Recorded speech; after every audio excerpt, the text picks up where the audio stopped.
আর কয়েক ঘণ্টা পর দেশে অনুষ্ঠিত হতে যাচ্ছে ত্রয়োদশ জাতীয় সংসদ নির্বাচন। নির্বাচনের আগ মুহূর্তে সারা দেশে বইছে উৎসবমুখর পরিবেশ। বিএনপির ধানের শীষ ও জামায়াতের দাঁড়িপাল্লা, প্রতীকযুক্ত পোস্টার ও ব্যানারে নগর গ্রাম একরকম ছেয়ে গেছে। এছাড়া অনেক স্বতন্ত্র প্রার্থীর পোস্টারও চোখে পড়ছে মাঝে মধ্যে। তবে এবারের নির্বাচনের পরিবেশ আগের নির্বাচনের থেকে ভিন্ন। রাজনৈতিক বিশ্লেষকরা বলছেন, ভোটের ফলাফলে সবচেয়ে বড় প্রভাব ফেলবে জেনারেশন জেড বা জেনজি প্রজন্ম। কারণ মোট ভোটারের প্রায় 1/4 এই তরুণ প্রজন্মের। ব্রিটিশ বার্তা সংস্থা রয়টার্স এটিকে বিশ্বের প্রথম জেনজি প্রবাহিত নির্বাচন হিসেবে উল্লেখ করেছে। রয়টার্সের মতে, অতীতের নির্বাচনে রাজপথে বিরোধী দলের উপস্থিতি সীমিত ছিল। শেখ হাসিনার শাসনামলে বিএনপি ও অন্যান্য বিরোধী দল অনেক সময় নির্বাচন বর্জন করেছে বা নেতাদের গণগ্রেফতার করা হয়েছে। তাতে নির্বাচনী প্রতিযোগিতা প্রায় একপক্ষীয় হয়ে গিয়েছিল। কিন্তু 2024 সালের আগস্টে ছাত্র জনতার অভ্যুত্থানের পর আওয়ামী লীগের স্বৈরশাসনের পতন ঘটে। এরপর গঠিত হয় অন্তর্বর্তী সরকার। অধ্যাপক ড মোহাম্মদ ইউনূসের নেতৃত্বাধীন অন্তর্বর্তী সরকারের অধীনে অনুষ্ঠিত এই নির্বাচনে আওয়ামী লীগের অংশগ্রহণ নিষিদ্ধ।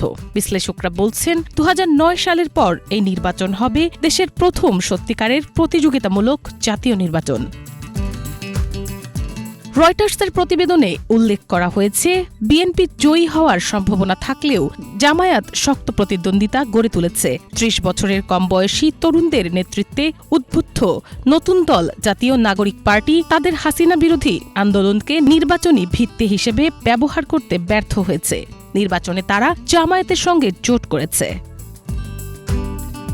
বাংলাদেশের 300টি সংসদীয় আসনের মধ্যে বিএনপি 292টিতে প্রার্থী দিয়েছে। দলটির চেয়ারম্যান তারেক রহমান রয়টার্সকে বলেছেন, তার দল নির্বাচনে জয়ী হয়ে এককভাবে সরকার গঠনের ব্যাপারে আত্মবিশ্বাসী। তবে বিভিন্ন জনমত জরিপের বরাত দিয়ে রয়টার্সের প্রতিবেদনে বলা হয়েছে, 1971 সালের পর থেকে এ পর্যন্ত বাংলাদেশে যত নির্বাচন হয়েছে সেসবের মধ্যে এবারই জামায়াত সবচেয়ে ভালো ফলাফল করবে।